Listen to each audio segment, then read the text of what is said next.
Okay, so this comes from this site called Calculist. I don't know. Apparently, it's a real website. I did some research on it, and I think this is kind of an interesting story, right? From Israel, the great high-tech shift. Israel's startups grow, but not necessarily in Israel. A new report reveals expanding overseas operations, rising relocation, and a shrinking share of local employment. And I kind of think this is an interesting thing to be taking a look. Like when we take a look at Israel, where Israel's economy is vital for Israel's survival, right? We hear about the BDS, the boycott, divest, and sanctions movement, and we hear a lot of pushback, like just harsh pushback from Israel about anybody that's part of the BDS movement. And the reality is there kind of needs to be pushback from Israel, because if the BDS movement takes off, Israel dies. Israel just will not survive. They are not friends with their neighbors. Their neighbors do not want them to succeed. Basically, they are a country the size of a gnat crap in the middle of an area of the world that would prefer to see that entire place basically get bulldozed. The reality is they need their economy, they need the imports, they need the exports in order to be able to survive. There is a myth, right? There is a narrative in the Israeli world, right, that they can do it on their own. We heard this from Netanyahu, right? So back with the Biden administration, Biden grew a spine for about half a second, right? And actually started pushing back on Netanyahu. And Netanyahu said, if we have to fight with our teeth and nails, we will, right? He was a strong Israeli man. Now, to me, that sounds like a good deal.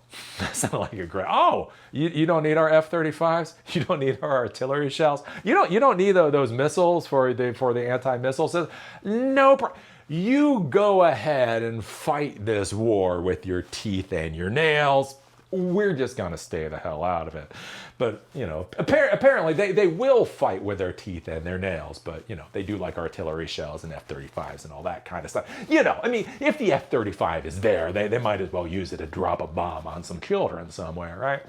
So anyways, the interesting thing to look at with Israel is how vital global commerce is for them to be able to survive. And it becomes an interesting question of things like loyalty and patriotism for a place like Israel, and if you're running a technology company, right? So, this comes up a lot with a lot of, companies that are very global companies, and the idea that they're kind of backstabbing the country that they're from, or they're almost traitorous to the country that they're from because they're trying to succeed in that global world, right? You look at a company like NVIDIA, right? We are told, as Americans, for some reason, we are told that China, getting more artificial intelligence is an existential threat to the United States. Look, for some reason, I've been informed that is truth. Don't ask questions. But then you have NVIDIA, and NVIDIA is desperately trying to sell AI hardware into China because, it's worth hundreds of billions of dollars per year, right? And there's that whole question of kind of like, where does patriotism begin and end for startups, for technology companies, and for technology employees? And this becomes even more interesting when you look at a country like Israel, right? Because with the United States, look, our country is over 330 million people. We're 3,000 miles by 2,000 miles. We are an empire, basically, by any definition other than our own. And so NVIDIA doing some stupid crap, Microsoft doing some stupid crap. It's not necessarily good for our country, but it's not an existential threat. It becomes interesting. Look at Israel. I think Israel's population is something like 10 million people, right? 10 million people, like very, very, very small country. And so one of the interesting questions becomes is what happens if their technology professionals and their startup founders and their tech CEOs act like our tech CEOs? Can their society survive that? And also what becomes interesting is basically who do you associate with? Who do you think of as your peers? One of the interesting things that's happened in this whole globalized world is the reality is that many people's peers, who they associate with most closely, aren't necessarily their neighbors, aren't necessarily their countrymen or country people, right? It's these sectors of the population that span the globe now that you may be much more connected and see the world much more like somebody in Japan or somebody in India or somebody in Israel than you do with, again, your neighbor or things like that. And it becomes a very interesting question about industrial capacity, nation states, and especially when your country is basically at continuous war. So we take a look at this. It is amazing how much money the tech industry brings into Israel. Just astounding. The Israel Innovation Authority's 2026 State of High Tech Report, which reviews developments in 2025, presents a complex picture of the industry's trajectory. Alongside an impressive recovery in activity and investment, long-term trends of shifting operations abroad are intensifying, employment in Israel is declining, and the sector's structure is undergoing profound changes driven by the AI revolution. The high-tech industry, which has repeatedly demonstrated its resilience in periods of uncertainty, recorded a 30% increase in fundraising in 2025 compared to the previous year, reaching $14.6 billion, the highest annual total since the boom years of 2021 and 2022. Technology companies accounted for roughly half of Israel's economic growth during the year. So think about that. Tech was half of the growth during the year, contributing to 1.44 percentage points of the country's overall 2.9 GDP growth. The industry's share of GDP reached a total of 18.3%, blah, blah, blah. So basically, the tech industry in Israel is 18.3% of their GDP. High-tech exports totaled approximately $85 billion, accounting for 58% of all Israeli exports. Data from the first quarter of 2026 indicates that investment activity remains strong, with startups raising approximately $3.36 billion. Despite these strong macroeconomic forces, the report highlights concerns about the industry's maturation and the continued expansion of Israeli companies overseas. While approximately 69% of employees at private Israeli technology companies were based in Israel in January 2019, that figure had fallen to just 62% by 2026. Most of the growth in overseas employment has been recorded in the United States, both in support, operations, and sales functions, and in core positions such as research and development and product management. So basically what they're talking about here is that the Israeli companies are doing well as they export jobs overseas. Right, and again, think about this with the United States. We talk about that, it's basically with offshoring jobs. But again, we're a country of 330 million people. Right, it might suck for you. It might suck for you. It might suck for your neighbors. It might suck for your community. Again, how bad that is going to be for the overall country is a bit of a question mark. What becomes interesting, though, is if you look at a country as small as Israel, and they start outsourcing so many of their job positions, how does that affect them as a country? Another trend worrying the Innovation Authority is the gradual relocation of decision-making centers away from Israel. Since 2019, the proportion of C-suite executives based in Israel has declined by 9.6%, while the share of senior executives located in the United States has increased by 5.8%. At the same time, R&D activity is increasingly being shifted abroad, with Israel's share of development work eroding as activity expands in Eastern Europe and the United States. Outgoing Innovation Authority CEO told Calculist that Israel remains among the world's leading technology hubs. According to Ben, Israel ranks second globally in the field behind the three major U.S. technology centers, but ahead of cities such as London, Paris, and Los Angeles. Nevertheless, he acknowledged the outgoing migration of activity overseas.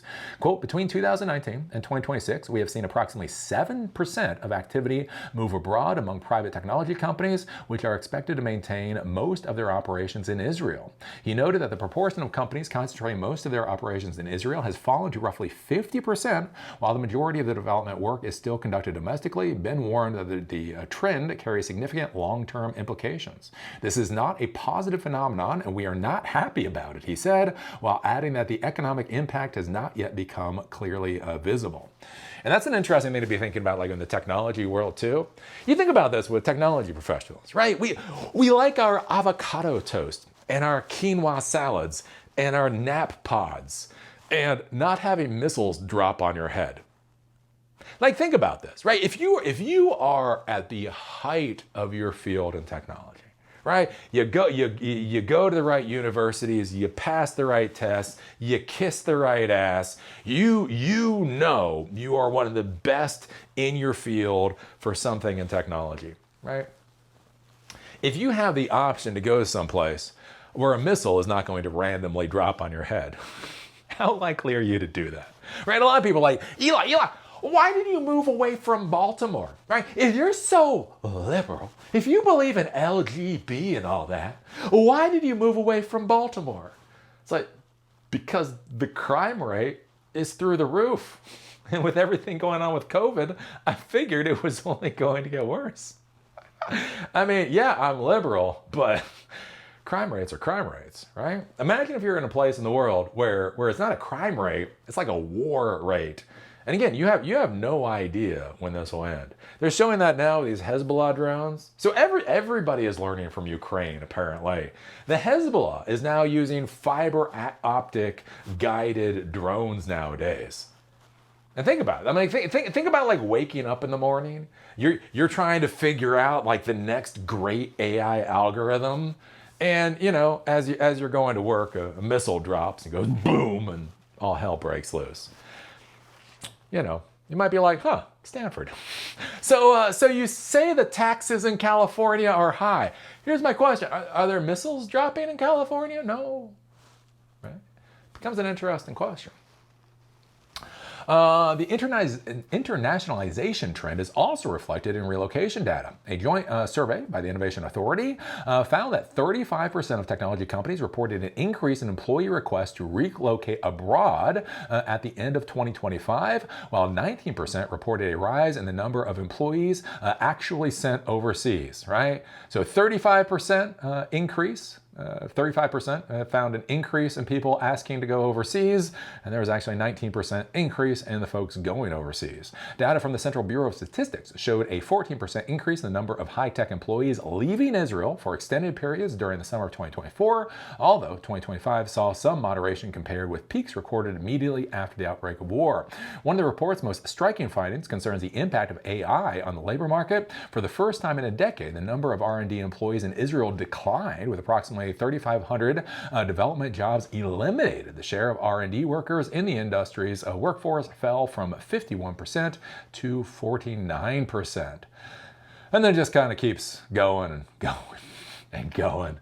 So anyways, I just kind of thought this was an interesting thing to take a look at. You know, when we talk about the tech sector and we talk about, you know, being a founder, being a CEO, actually running a technology company. And so many times when we talk about this, right, it's generally going to be in the United States. I'm in the United States. But it is important to understand like the other factors that are going on around the world. And it'll be curious to see how that plays out at the end of the day. Again, I mean, thinking about like if you're an Israeli, right? Years of war at this point in time, years of this type of war, with no real knowledge of when or if it is going to end, right? Again, Iran stopped communication with the United States apparently as of today. Right, this could be going on for a long time, and you think about technology employees, and you think about the type of people that build technology and build these types of systems, and you put them into an environment that's basically in constant warfare, in constant danger of warfare. With everything else going on, you wonder how that will work out at the end of the day. I don't know. You know, something to ponder. Something to think about. So what do you think about this with Israel? What do you think about, you know, Israelis wanting to leave Israel? What do you think about Israeli companies outsourcing outside of Israel? What do you think about even R&D processes leaving Israel, especially in this time period? I don't know. What are your thoughts? Put your thoughts down below. If you like these videos, you can get them on Spotify or on Apple Podcasts. There's a link in the doobly-doo. If you want to follow me on LinkedIn, there's a link down there too. And with that, see y'all later.